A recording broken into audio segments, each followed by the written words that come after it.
Tucker, foreign policy experience has been a huge issue in this campaign because you guys made it a big issue in this campaign, pointing out time and time again, as you did, that John McCain had far more experience than Barack Obama, and that nothing, in your view, was more important in the campaign than the ability to be commander-in-chief. So I don't have to tell you that there's a feeling out there by some that you're not holding your VP pick to your own standard, the standard that you defined.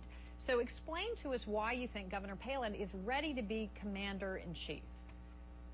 Governor Palin has the good fortune of being on the ticket with John McCain, who there is no question is the most experienced and shown proven judgment on the international stage. He understands foreign affairs.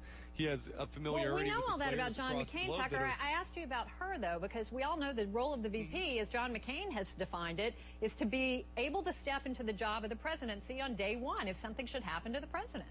So I'm asking you about her foreign policy experience. Yeah, Campbell, certainly there are a number of people that are supporting Barack Obama's candidacy and feel like he's experienced enough to take on the Oval Office. Our feeling is but you're not answering my question. Just as much experience as Barack Obama. Okay, but you set a different standard. That was candidate of our opponent. So does she? Pardon me, Kim? You said it. What I'm saying is that you set a different standard by arguing how important it was with John McCain, and no one's arguing with you that he has much more experience than Barack Obama. So I'm just trying to get someone from the campaign to explain to me what foreign policy experience she has or what qualifications she has that would allow her to be ready to be commander-in-chief if something should happen to Senator McCain.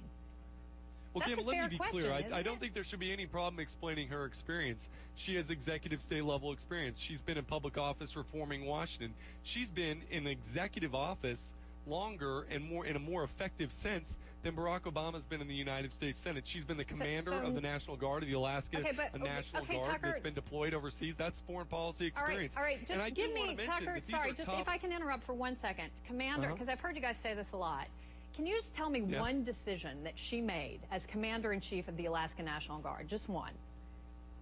Yeah, she has made any decision she has made as the commander of the National Guard that's deployed overseas is more of a decision than Barack Obama has been making as he's been running for president for the last 2 years. Give me an example of one of those decisions. I'm just curious, just one decision she made in her capacity as commander-in-chief of the National Guard.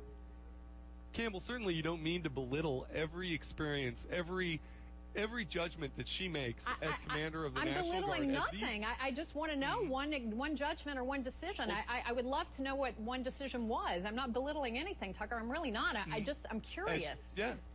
As she makes a decision as to how to equip, how to command the National Guard of in Alaska, that is Tucker, more those are the experience and Pentagon's more of a decisions. judgment That's than General Barack Obama is making on the campaign trail. That's my only argument. No governor. Pardon me? No governor makes decisions about how to equip or deploy the National Guard. That, when they go to Iraq, those decisions, as you well know, are made by the Pentagon. Campbell, on a factual basis, they certainly do. In Alaska, if you have any sort of emergency, as things are happening in your state, the National Guard is under the command of the governor. That is more of a command role than Barack Obama has ever had. I would argue that on our ticket, John McCain and Governor Palin, between the two of them, have far more command experience in the military than either of the candidates on the Democratic side. And I do want to argue that this is about the top of the ticket.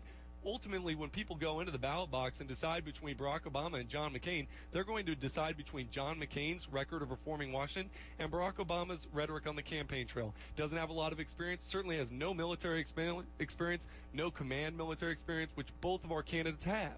That's an important distinction. I think voters will make the right call in November.